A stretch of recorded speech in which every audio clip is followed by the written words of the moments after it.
আসসালামু আলাইকুম রহমতুল্লাহি ওবরকাতুহ। সম্মানিত দর্শক, রাজনীতি এই কয়েকদিন আগেও একেবারে নিশ্চুপ ছিল। একটা দামি নির্বাচন হয়ে যাওয়ার পর সবাই কেমন যেন বোকা বনে গিয়েছিল এবং মানুষজন ধারণা করেছিল যে হয়তো আগামী ২-৪ বছরে বাংলাদেশে একটা টু শব্দ করার মতো লোক থাকবে না।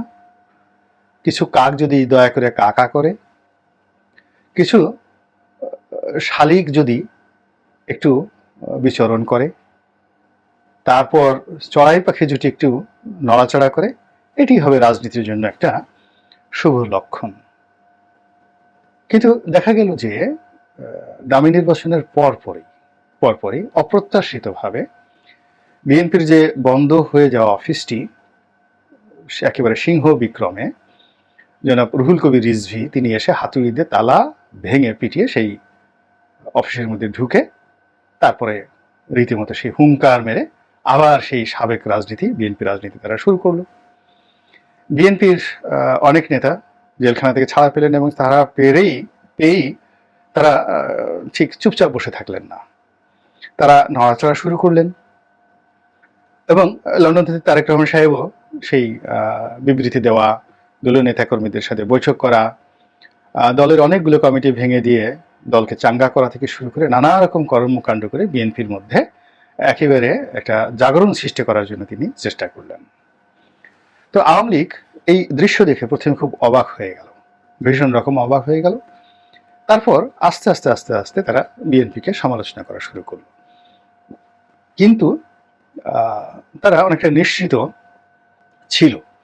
আমি এই ভিডিও যে মাসে করছি, জুলাই মাসে, মোটামুটি এপ্রিল মে জুন এই ৩ মাসের মধ্যে আওয়ামী লীগের মধ্যে একটা নিরুত্তাপ, নির্ভাবনা, নির্বাণ একটা অবস্থা তারা প্রদর্শন করেছে এবং তাদের ধারণা হলো যে ৫ বছর তো নির্বিঘ্নে কেটে যাবে। তো ১৪ সনে যেটা নির্বাচন হলো সেটাকে বলা হলো বিনা প্রতিদ্বন্দ্বিতার বিনা ভোটে নির্বাচন। ১৮ সনে বলা হলো অপ্রত্যাশিতভাবে রাতের ভোটের নির্বাচন। আবার এবছর একটা নাম হয়ে গেল ডামি নির্বাচন এবং এই ৩টে নামই কর্ম করার পর এটি হলো। কর্ম করার আগে কেউ ভাবতে পারেনি যে এরকম একটা কর্ম হবে বা এরকম একটা নাম আসতে পারে। তো সেই দিক থেকে আওয়ামী লীগের যারা অতি উৎসাহী আশাবাদী লোকজন আছে তারা দেখা গেল যে চিন্তা করলো যে ৫ বছর তো চলে যাবে, ৫ বছর চলে যাওয়ার পরে আগামীতে যে নির্বাচন হবে সেটির নাম কি হবে, সেটির দামের পরিবর্তে কি নাম হতে পারে, এরকম চিন্তা যখন তারা করছিল তখন একটার পর একটা প্রাকৃতিক ঘটনা বাংলাদেশে ঘটে গেল। প্রথম শুরু হলো বেনজিরকে দিয়ে এবং বাংলাদেশের ক্ষমতার আকাশে বেনজিরের যে উত্থান এবং দাপট, এটি অতীতে কোনো প্রেসিডেন্ট, কোনো প্রধানমন্ত্রী ঠিক এই জৌলুসটি ভোগ করতে পারেননি। আইজি হিসেবে তাকে মনে করা হতো যে তিনি সমস্ত হর্তাকর্তা, দণ্ড এবং মুন্ডের মালিক। মানে মুন্ড বলতে এই যে মস্তক, কারো শিরচ্ছেদ করার ক্ষমতাও তার, আবার কারো শিরচ্ছেদ হবে এই হুকুম দেওয়ার ক্ষমতাও তার। এই জন্য এটিকে আঞ্চলিক ভাষায় প্রবাদরূপে বলা হয় দণ্ড এবং মুন্ডের অধিকর্তা। অর্থাৎ হাকিমও তিনি, হুকুমদাতাও তিনি, আবার হুকুম বাস্তবায়ন করারও তিনি।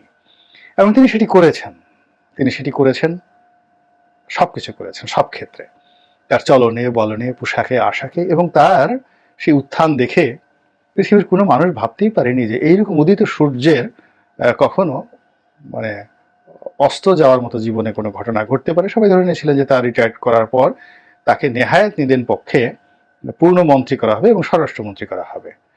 সেক্ষেত্রে বর্তমান স্বরাষ্ট্রমন্ত্রীকে কোথায় দেওয়া হবে এসব নিয়ে যখন চিন্তা ভাবনা করা হচ্ছিল, ঠিক সেই সময়টিতে দেখা গেল যে তার বিরুদ্ধে কালের কণ্ঠ নামক একটি পত্রিকা, বসুন্ধরা গ্রুপের, সেই গ্রুপের পত্রিকা একেবারে যাচ্ছে তাই ভাষায় তার বিরুদ্ধে লেখা হলো।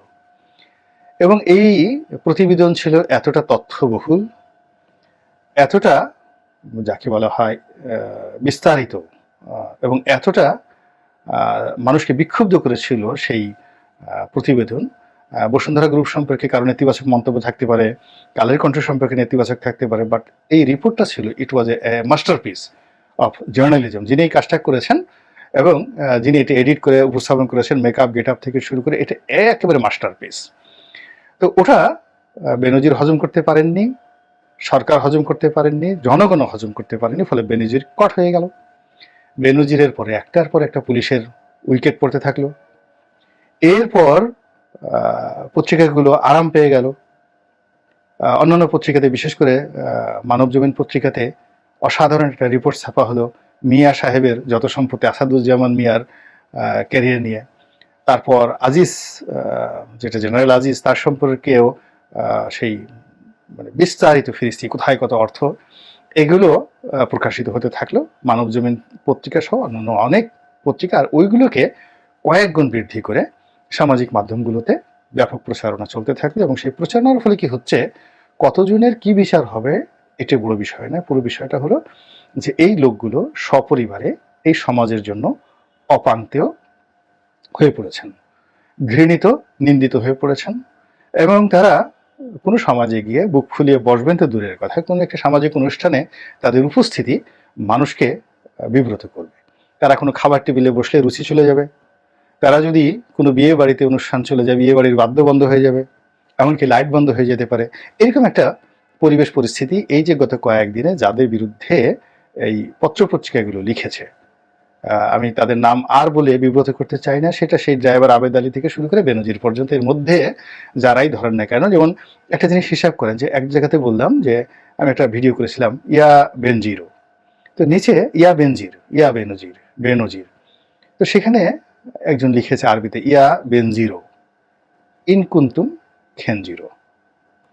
এবং আমি আরবিতে গিয়ে ইন কুন্তুম খেনজিরো, এই খেনজিরো শব্দটির অর্থ জানার পর, মানে ইনকুন্তু মানে আমি নিশ্চিতভাবে সাক্ষ্য দিচ্ছি এবং আমি বলছি ও একটা খেনজিরো। এখন এই খেনজিরো শব্দের অর্থ আমি এখানে বললাম না, বলতে পারলাম না। তো মানুষের যে ক্রোধ এবং ক্ষোভ, আরবিতে খেনজুরির মতো 20টি শব্দ আছে এবং এত নিকৃষ্ট, এত বিভৎস, এত বাজে সেই শব্দগুলো কিন্তু এই যে পাবলিক বলছে, আমি এগুলো বলতে পারছি না। আপনাদের যদি কারো আগ্রহ থাকে আপনি খেনজুরের শব্দের অর্থ দেখে নেবেন। তো যাই হোক, এবং তার সঙ্গে সে বলছে ইনকুন্তু মানে আমি একেবারে সাক্ষ্য দিচ্ছি, নিশ্চিতভাবে বলছি ও একটা খেনজিরো। তো এইভাবে সমাজের যে সাধারণ মানুষের যে ক্রোধ, এই ক্রোধ এই দুর্নীতিবাজদের উপরে একেবারে রীতিমতো অগ্নুৎপাত হয়ে, উল্কাপিণ্ড হয়ে এদের মাথার উপর বর্ষিত হয়েছে। দে আর ফিনিশড। তারা আগামী 100 বছর, 500 বছর, 1000 বছরে বাংলার জমিনে এই নামগুলো আর কখনো ওয়েল অ্যাকসেপ্টেড হবে না। তাদের আত্মীয় পরিবার পরিজন সবাই বিব্রত হবে অনাগত দিনে। কেউ কেউ তো বলে ফেলছেন যে অমুকের মেয়ে, ওই ছেলের যদি ন্যূনতম আত্মমর্যাদাবোধ থাকে তালাক দিয়ে দেওয়া উচিত। অমুকের ছেলের সাথে বিয়ে হয়েছে, তার ওই মেয়ে যার বিয়ে হয়েছে বউর উচিত তালাক দিয়ে দেওয়া। এই সকল কথাবার্তা কিন্তু সমাজে হচ্ছে। এখন সমস্যা হলো যে এই লোকগুলো সবে কিন্তু রাজনৈতিকভাবে নিয়োগপ্রাপ্ত এবং আওয়ামী লীগের পেয়ারের মানুষ ছিলেন তারা, এবং অনেক হয়তো এখনো আছেন। ফলে কি হচ্ছে, ঘুরে ফিরে এদের কুকর্মের যে দায় আওয়ামী লীগের উপর পড়ে যাচ্ছে। আওয়ামী লীগের লোকজন বলার চেষ্টা করছে যে আমরা এদের দায় কেন নেব? আরে বাবা, তোমরা যদি দায় না নেবা, তাহলে তোমরা যদি এদেরকে নিয়োগ না করতে, একজন বেনজিরো, একজন খেনজিরো, একজন আজিজু, এই সমস্ত লোকজন, এই বাংলাদেশের লোকজন কি তাদেরকে চিনতো, তাদেরকে জিজ্ঞাসা করতো? এখন তুমি তাদেরকে নিয়োগ দিয়েছো, তুমি সন্তান পয়দা করেছো, তাকে মানুষ করার দায়িত্ব তোমার। সন্তান যদি গাঁজা খায়, কোনো পিতা কি সেটাকে দায়িত্ব দিতে পারে? সন্তান যদি রেপ করে, ডাকাতি করে, চুরি করে, সবাই তো তার পিতামাতাকে খারাপ বলে। আবার সন্তান যদি অলি আল্লাহ হয়, গাউস কুতুব হয়, ভালো কিছু হয়, তো বাবা মার জন্য দোয়া করে যে আল্লাহ তুমি একটা সুসন্তান কি মানুষ দিয়েছো, তার ঘরে একটা সুসন্তান দিয়েছো, এভাবে মানুষ করে। তো এখন আওয়ামী লীগের যে সমস্ত দুর্নীতিবাজগুলো আওয়ামী লীগের সময়টাতে পদ পদবি ব্যবহার করে এই অপকর্ম করেছে, এটা পুরো রাজনীতির যে একটা স্থিতি অবস্থা থাকে, একটা অ্যাডাপশন থাকে, একটা রিলেটিভিটি থাকে, এই পুরো জিনিসটিকে নষ্ট করে দিয়েছে। নষ্ট করে দেওয়ার পরে এখন এই মুহূর্তে আসলে সঠিকভাবে রাষ্ট্রের একটা জিনিসও অ্যাক্ট করছে না। কোনো কমান্ড ঠিকমতো কাজ করছে না, সবার মধ্যে ভয় কাজ করছে, আতঙ্ক কাজ করছে। এবং সরকারের তো অনেক আগের থেকে রাজনৈতিক ক্ষমতা শূন্যে চলে গিয়েছিল। তারা দেশি বিদেশি ক্ষমতা, তারপর শেষে নিজেদের যাকে বলা হয় ব্যক্তি ইমেজ, যেমন প্রধানমন্ত্রীর ব্যক্তি ইমেজ, এটাকে ব্যবহার করে প্রশাসনের উপর তারা একটা চাপ প্রয়োগ করছিল এবং প্রশাসনকে বলতে গেলে অনেকটা যাকে বলে জিম্মি বানিয়ে ফেলেছিল, যে you have no way just to follow our command and just to follow our instruction and just to comply our ideology. Otherwise you will finished. তোমাদের প্রমোশন হবে না, চাকরি থাকবে না। আমাদের পরিবর্তে যদি অন্য দল ক্ষমতায় আসে তাহলে তোমাদেরকে মাটির সঙ্গে মিশিয়ে দেবে।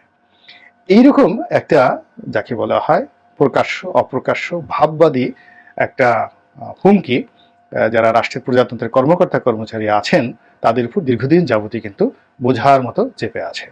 কিন্তু এই যে দুর্নীতি কর্মকাণ্ডগুলো প্রকাশিত হওয়ার পর যখন এই প্রশাসনের সাধারণ লোকজন দেখলো যে দুর্নীতি করে পার পাওয়া যায় না, কাজেই আমিও দুর্নীতি করলে পার পাবো না। 2 নম্বর হলো যে দুর্নীতিবাজদের পাশে কেউ দাঁড়াচ্ছে না, সরকারের কোনো প্রতিষ্ঠান সরকারি দল কেউ দাঁড়াচ্ছে না এবং দাঁড়াতে পারছে না।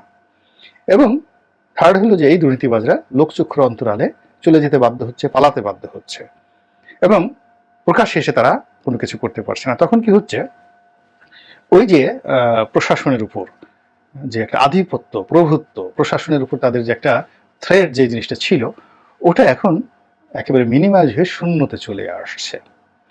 আর শূন্যতে চলে আসলে যেটা হয় সেটা হলো, আপনি ধরুন একটা বেলুন কিনলেন, স্বাভাবিক একটা বেলুন কিনলেন, তো ওর একটা আকৃতি আছে, কিন্তু ওটা যদি আপনি প্রথমে ফুলানোর পরে আবার যদি সেটার বায়ুগুলো ছেড়ে দেন তাহলে দেখবেন ওটা ঢিল ঢিল হয়ে গেছে, ওটার ইলাস্টিসিটিটা শেষ হয়ে গেছে, দেখতে বিশ্রী এবং কদর্য মনে হয়। ওই আমরা ছোটকালে বেলুন, রাজা বেলুন ফুলাতাম, ফুলানোর পরে যখন এটা ছেড়ে দিতাম দেখতে খুব বাজে লাগতো।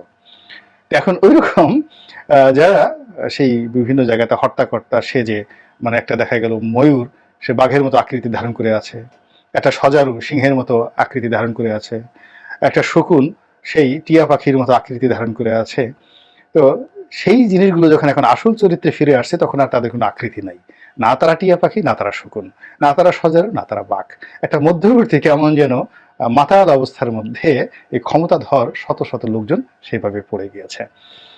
এবং এটি রাজনীতির ময়দানে যে ক্ষতগুলো তৈরি করা হয়েছিল বিভিন্ন সময় প্রশাসনকে ব্যবহার করে, ওই ক্ষতের মধ্যে জমে থাকা ক্ষোভ বিক্ষোভ এটি অগ্নুৎপাত হওয়ার জন্য, আগ্নেয়গিরির লাভারূপে বের হয়ে আসার জন্য, মানে সুনামি তৈরি করার জন্য একেবারে আকাশ বাতাস সব কিছু ভারী করে ফেলেছে। এবং তার একটা ছোট নমুনা দেখেন, এই যে আমাদের কোটা বিরোধী আন্দোলন, এটি 3 দিন আগে বা 4 দিন আগে যখন শুরু হলো, এটিকে মনে হলো যে একটা হাস্যকর একটা জিনিস যেটা সরকার 1 মিনিটে বন্ধ করে দিতে পারে। কেউ কেউ মনে করলো যেটা সরকার খেলছে, সরকারের একটা প্ল্যান, যেন চীনের বিষয়টা কেউ বলতে না পারে, ভারতের বিষয়টা বলতে না পারে, এরকম নানা রকম যাকে বলা হয় আন্দাজে বিভিন্ন রকম কথাবার্তা বলা হচ্ছিল। কিন্তু সেই বিষয়টি আজকে বৃহস্পতিবার আমি যখন ভিডিও করছি, তো এই দিন পুরো রাজপথের যে অবস্থা, বিকাল বেলা থেকে এই যে এখন আমি ভিডিও করছি রাত্রি 9টার সময়, এখন পর্যন্ত পুরো ঢাকা নীরব নিস্তব্ধ। সেই মানে এইরকম নিস্তব্ধ ভুতুড়ে শহর আমি এই ঢাকা শহরে আসার পর থেকে আর দেখিনি। আর শাহবাগে যে অবস্থা তৈরি হয়েছিল 5টা থেকে 6টার মধ্যে, এইরকম অবস্থা পাকিস্তান আমলে বাংলাদেশে ঢাকা বিশ্ববিদ্যালয়ের ছাত্ররা কিভাবে করেছে ওই দৃশ্য আমি দেখিনি। কিন্তু এরশাদ জমানাতে আসলে এতটা শক্তিমত্তা কিন্তু ঢাকা বিশ্ববিদ্যালয়ের ছাত্ররা, স্বৈরাচার বিরোধী ছাত্ররা দেখাতে পারেনি, যেটা আজকে এই ঢাকা শহরে ছাত্ররা দেখিয়েছে, চট্টগ্রামে দেখিয়েছে, কুমিল্লাতে দেখিয়েছে, অন্যান্য সব জায়গাতে দেখিয়েছে। ফলে এই যে সিমটমটা এটা কি কালবৈশাখীর লক্ষণ, রাজনীতির সুনামির লক্ষণ, নাকি রাজনীতির ভূমিকম্পের লক্ষণ? এই বিষয়টা কি আমাদের বঙ্গবন্ধু কন্যা জননেত্রী শেখ হাসিনা, আওয়ামী লীগের সভানেত্রী, দেশরত্ন, মাননীয় প্রধানমন্ত্রী, 4 বারের প্রধানমন্ত্রী, 4 বার না 5 বার, 2009, 2014, 2018, তারপরে হলো 2024, আর এর আগে 2096, 5 বারের প্রধানমন্ত্রী, 5 বারের প্রধানমন্ত্রী। তো তিনি সেই বিষয়টা কি বুঝতে পেরেছেন? আল্লাহ আমাদের সবাইকে হেদায়েত দান করুন আর হেফাজত করুন। আসসালামু আলাইকুম রহমতুল্লাহি ওয়া বারাকাতুহু।